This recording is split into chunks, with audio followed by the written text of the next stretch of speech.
GRIDLIFE Circuit Legends is a celebration of modern tuning culture and the cars that inspired a generation, and a series that embodies that classic spirit is Eibach GRIDLIFE Touring Cup, a championship where you can build whatever you want and race it against others with a like-minded attitude.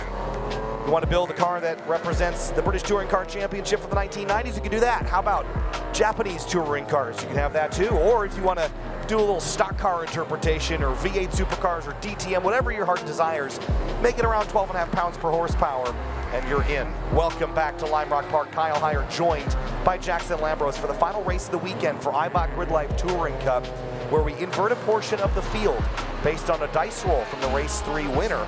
It wasn't a very deep invert, and it was Nick Barbado that landed on pole after the invert for 3 cars. So it is Barbado, then Magnuson, then Eric Cattell, 1, 2, 3. And in a minute we'll race earlier in race 3.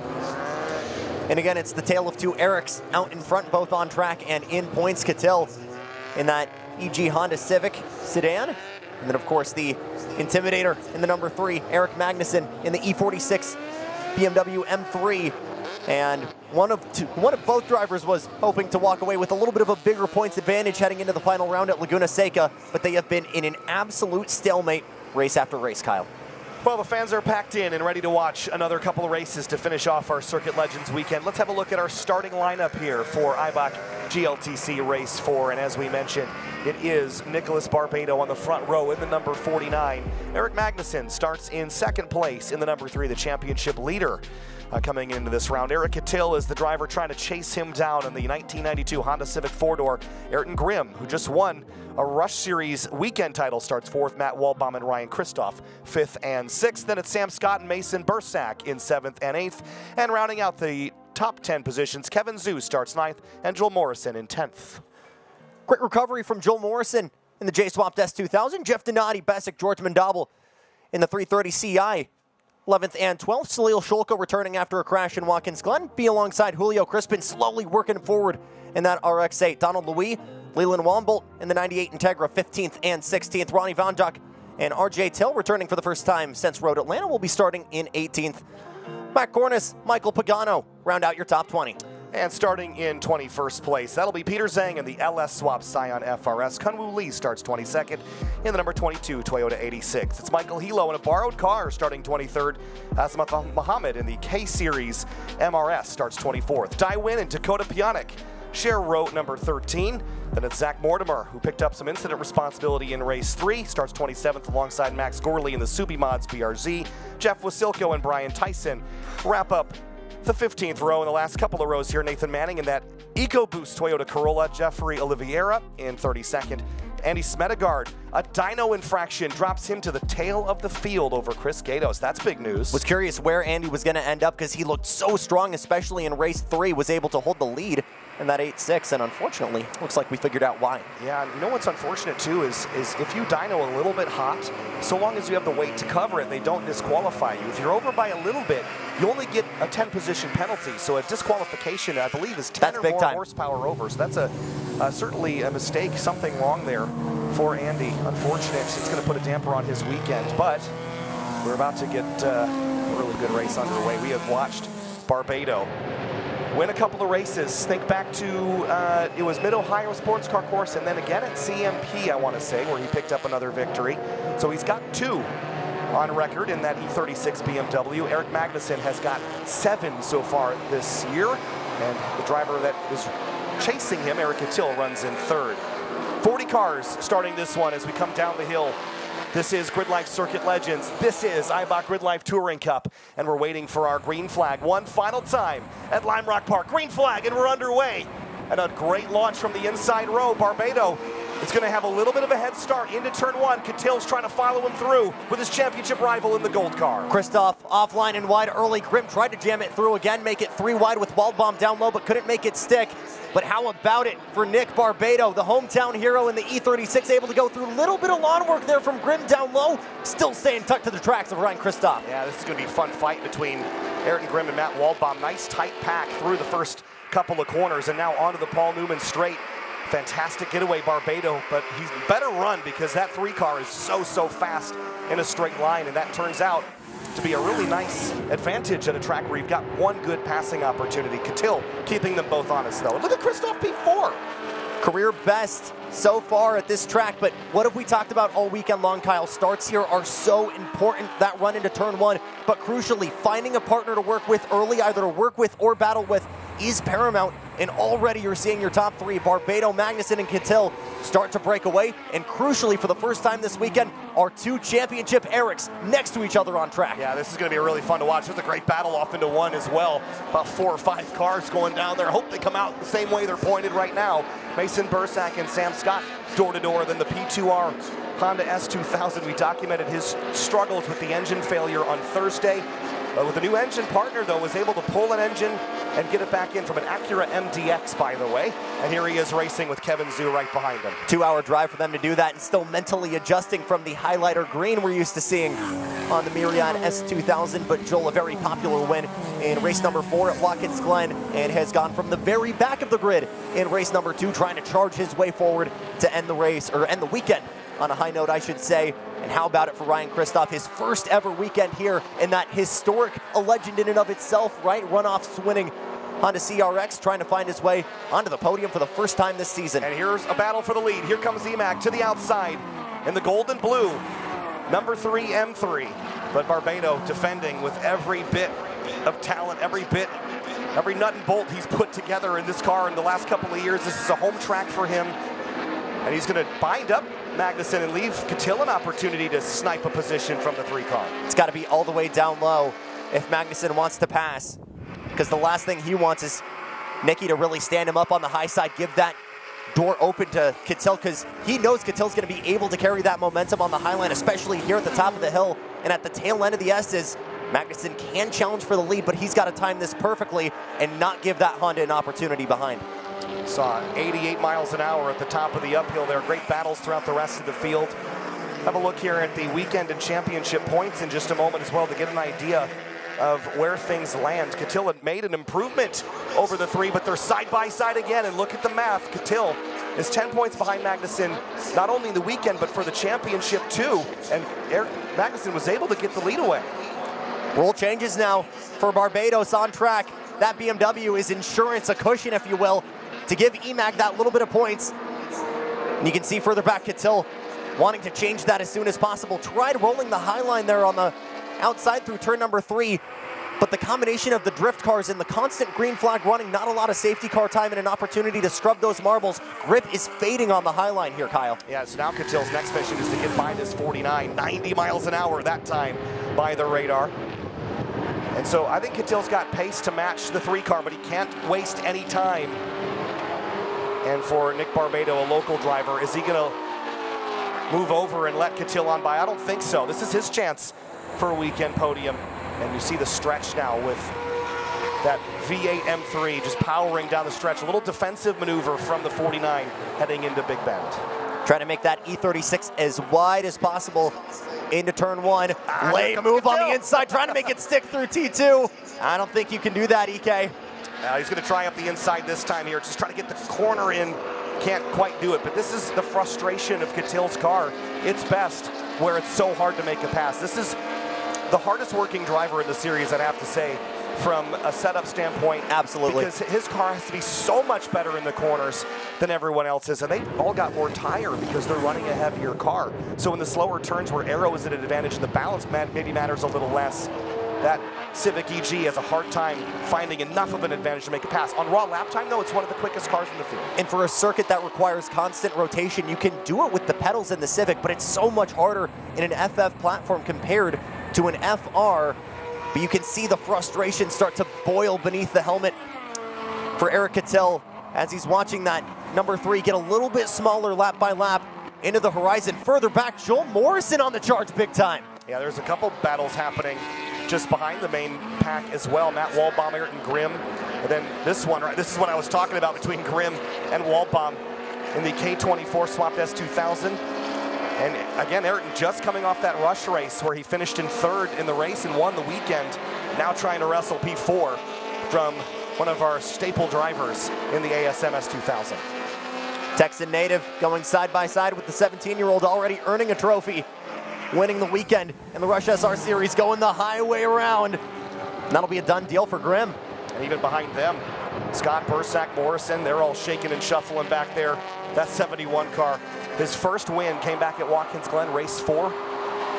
And with a big push to Eric Catil, who is again charging, trying to get by Barbado, and it looks like he's going to go down there, tried for it into turn 1. Wasn't able to get the overlap he needed. And the best part, take a deep breath, folks, that was only 5 minutes. We've still got plenty of racing ahead of us. That gives Catil a chance down low into turn number 3. Oh. Barbados trying to force it.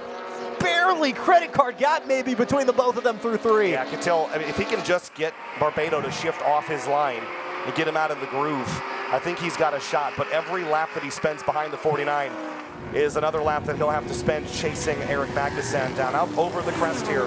92 miles an hour that time. That's the fastest uphill we've seen out of a GLTC car this race. I'm almost feeling like there's a little bit of conservation right now from Magnuson out in front. He can manage that gap because he knows Catil is a little bit further back. And as long as he's got Nicky as a little bit of a roadblock, he can save the rubber on the Maxxis. Is going to try it again. Yep. Here Middle of the Catil. track. He's going to look to the left here and go the long way around. Brake later. He's going to use that ABS that he's installed in this car to try to hang the outside. This is really tough for Catil to do. Here he comes. Can Barbado hang on to it?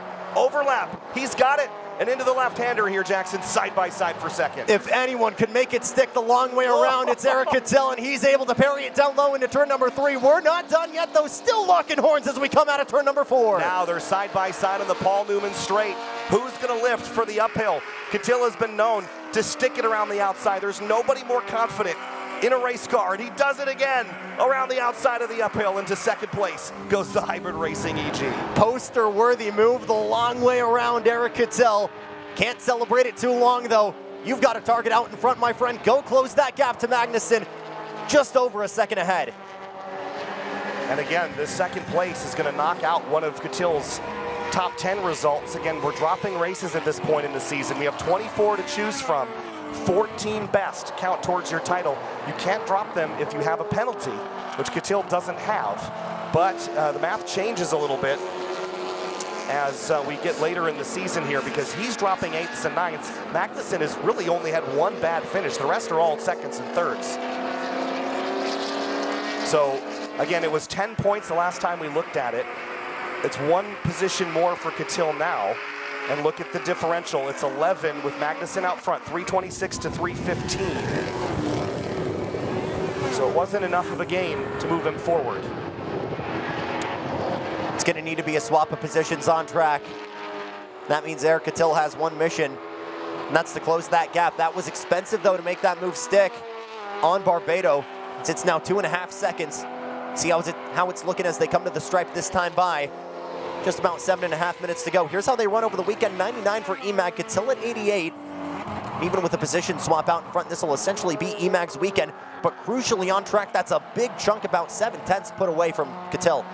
And notice on the timing and scoring, the purple coloration of Eric Catil's position slot, that signifies he is the fastest car on the racetrack right now. And this is what you meant by expensive, is that battle with Barbado. That was so fun to watch, but it was costly in terms of time on the racetrack. 1.7 seconds back, and he's going to need to really charge if he wants any chance to catch the number 3 before the end of this race. And now the calm before the second storm, the intermission, if you will. Because slowly but surely, Eric Catil trying to reel in that BMW out in front. But the question is, how much does Eric have left in the tank? We already saw him nearly go off right here at the tail end of race number 2. This is going to be a gain from 1.7 to 0.9, so that was a pretty sizable pickup for Eric Catil. Now remember that they both had 5% rewards weight for their 5 wins each coming into the weekend. Eric Magnuson's won 2 of the 3 races so far. You don't apply additional rewards weight until after the weekend is complete, so they're still on that equal footing.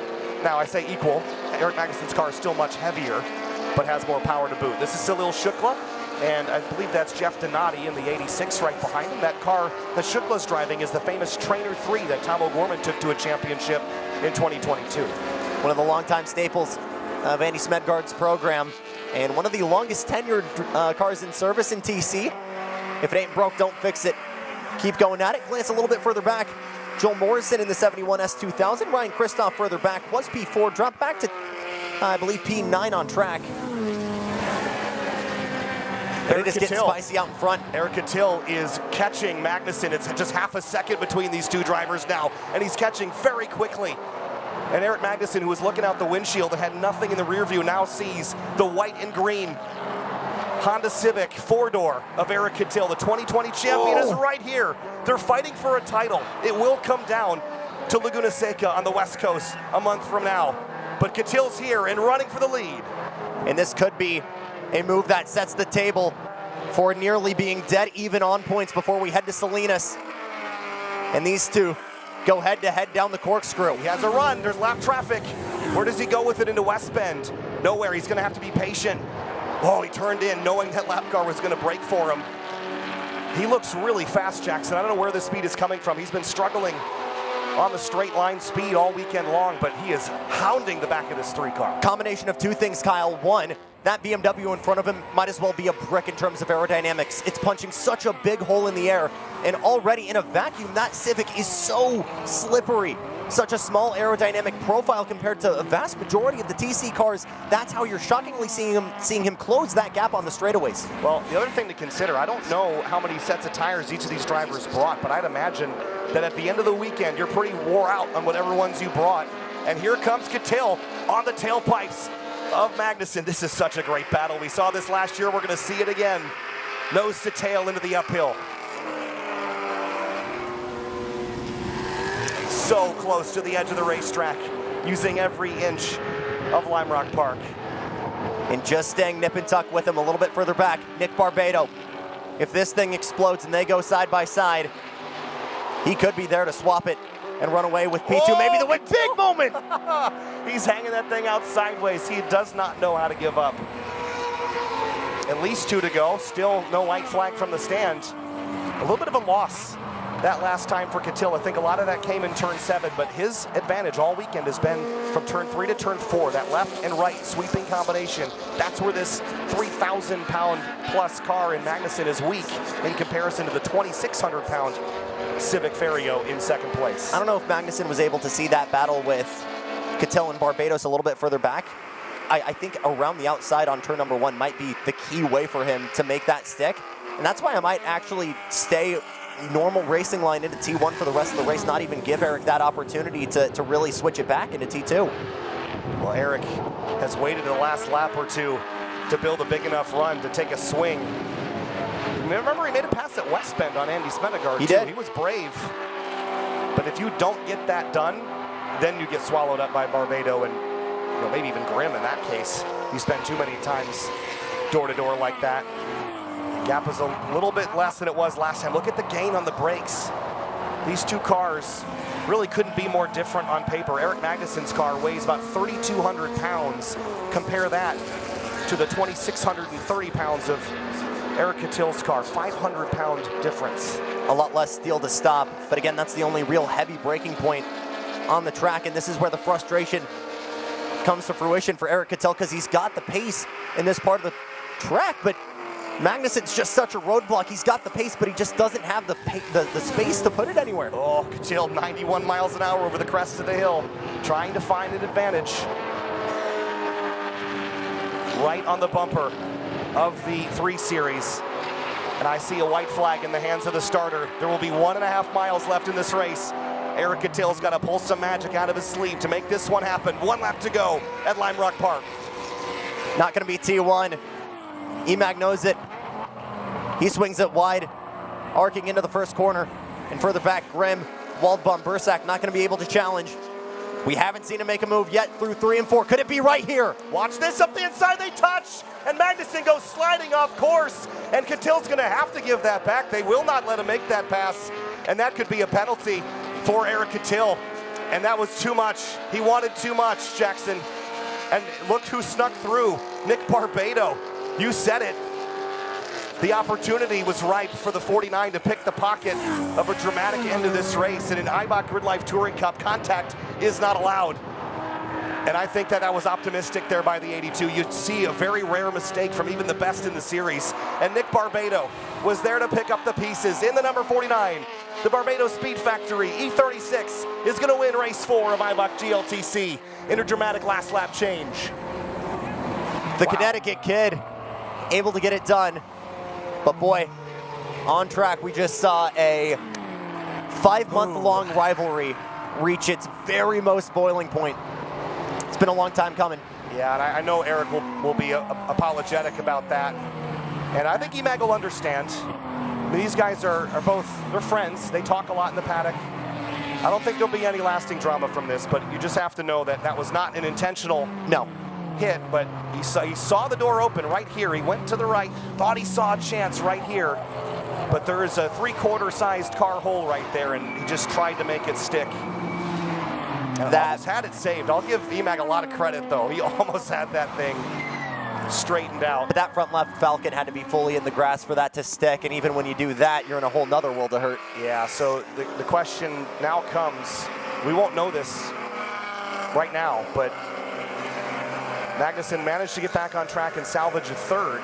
So what happens now? Is it a warning? I probably deserves a little more than that, but we're going to leave that up to race control.